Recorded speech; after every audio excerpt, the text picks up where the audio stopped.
Hello, dear audience. Today, our ninth day of reading this book as a part of our daily reading challenge. The boy rode along through the desert for several hours, listening avidly to what his heart had to say. It was his heart that would tell him where his treasure was hidden.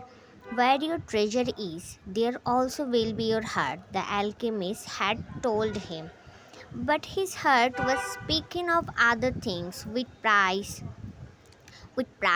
It told the story of a shepherd who had left his flock to follow a dream he had won two different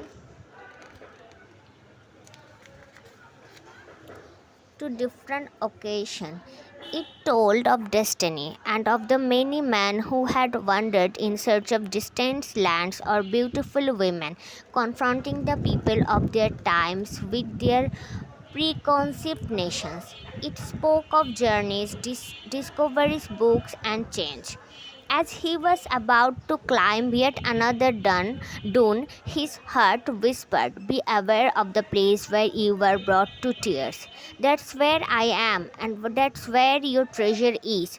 The boy climbed the dune slowly. A full moon rose again in the starry sky. It had been a month since he had set forth from the oasis. The moonlight cast shadows through the dunes, creating the appearances of a rolling sea. It remind the boy of the day when that horse had reared in the desert and he had come to know the alchemist, and the moon fell on the desert silence and won a man's journey in search of treasure. When he reached the top of the dune, his heart leaped.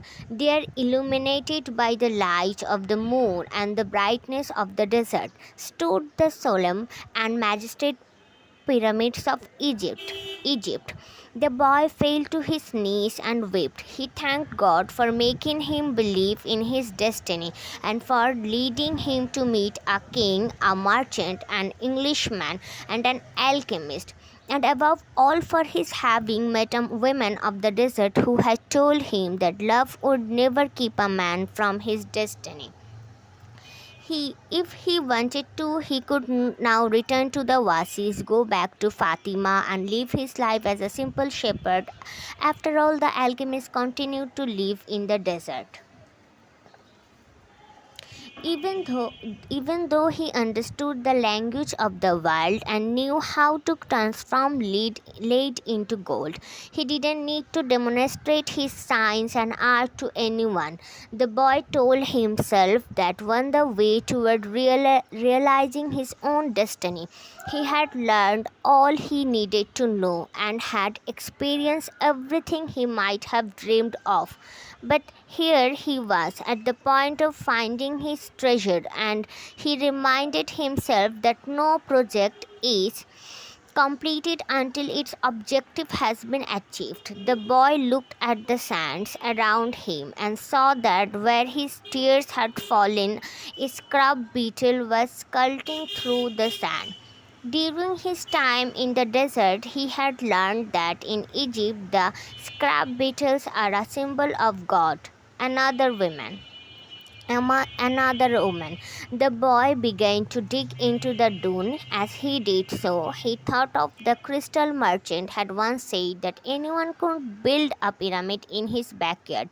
The boy could see now that he couldn't do so if he placed stone upon stone for the rest of his life.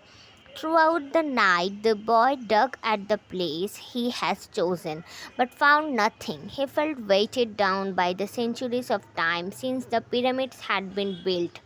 But he didn't stop. He struggled to continue digging as he fought the wind, which often blew the sand back into the excavation. His hands were abraded and exhausted, but he listened to his heart. It had told him to dig where his tears fell. As he was attempting to fall out the rocks he encountered, he heard footsteps.